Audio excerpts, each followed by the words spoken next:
Il y a plusieurs avantages d'être chauffeur à Paris. D'un côté, en fait, c'est qu'on a l'impression que la ville nous appartient.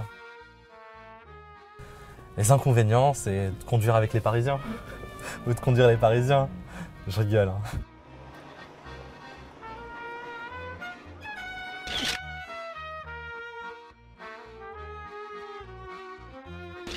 Bilal Kelouf, parisien, chauffeur depuis près d'un an, 3000 courses à mon service.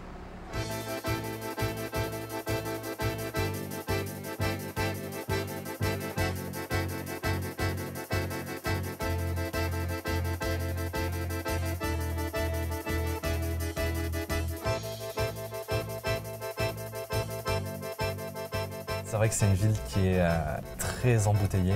Et en fait, la mairie de Paris a décidé de faire de Paris une ville pour les cyclistes. Ce qui fait qu'on arrive vraiment à pas à circuler à Paris. Après, c'est un bien et un mal. C'est fait pour décourager les voitures individuelles. Après, l'électrique, c'est aussi un geste écologique. C'est qu'on se sent engagé, on sent qu'on a apporté sa pierre à la protection de la planète.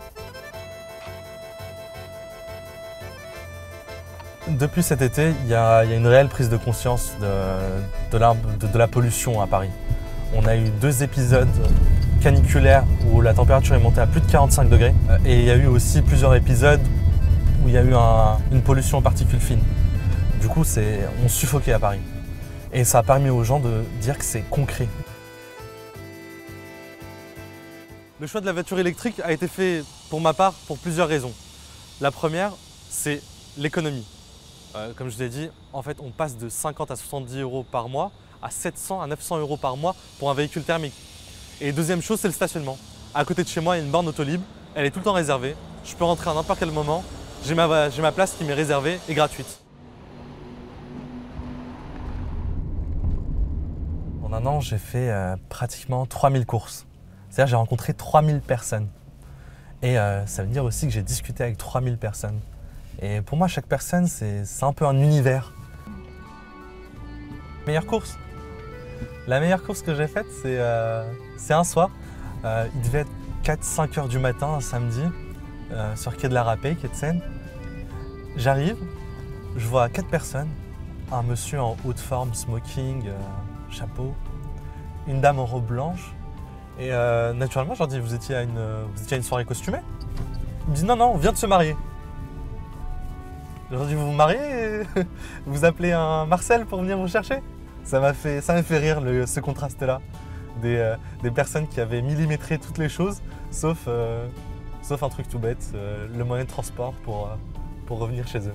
Bah, du coup, je les ai emmenés chez eux et voilà, ils m'ont invité à boire un café avec eux à 5 h du matin. Et puis voilà, c'était raccompagner des mariés, ma meilleure course. Il faut juste être un peu sympa, un peu avenant et les gens se livrent réellement et totalement à vous. Enfin, je me souviens, j'ai une fois par exemple, c'était pendant les élections. Il y avait un monsieur avec sa fille et il regrettait que le Rassemblement national, le Front national, n'ait pas fait un très bon score. Et du coup, ils étaient en pleine discussion. Ouais, je comprends pas, moi, avec tous les immigrés, tous les arabes qu'il y a. Et à un moment donné, la fille, elle met un petit coup de coude à son père pour lui dire, bon, le chauffeur, il s'appelle un peu Bilal, quoi. Et après, il me regarde et fait, moi, monsieur, j'ai rien contre vous, hein. Au contraire, hein, je vous aime bien, vous. Mais voilà, quoi, ça aurait été cool qu'elle passe quand même. Du coup, voilà, c'est aussi ça. C'est des fois des clients qui disent le fond de leur pensée. Et on doit accueillir ça aussi. C'est un peu toute la société qui défile sur le siège arrière.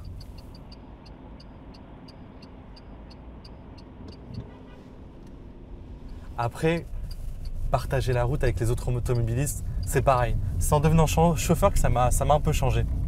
Il faut savoir que chacun a eu sa journée. On peut pas... Déjà, on ne doit pas s'énerver en tant que chauffeur. Il faut se dire que la personne derrière, voilà, elle a le rendez-vous le plus important de sa vie. Ou, une fois, c'est pareil. Une fois, je me suis disputé. J'étais pas encore chauffeur. Mais j'ai eu une altercation avec un automobiliste qui m'est pratiquement rentré dedans. Il m'a coupé la route, il a dépassé une ligne blanche, il m'a coupé la route pour aller ailleurs. Et bon, voilà quoi, je sors dessous. Et il y avait son père qui était malade et qui l'emmenait à l'hôpital. Donc c'est toujours la même chose. C'est qu'il faut avoir de l'empathie. Quelle que soit la situation, il faut avoir de l'empathie.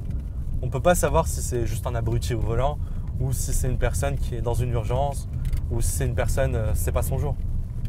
Du coup, pour être chauffeur, il faut vraiment être un peu philosophe et un peu empathique.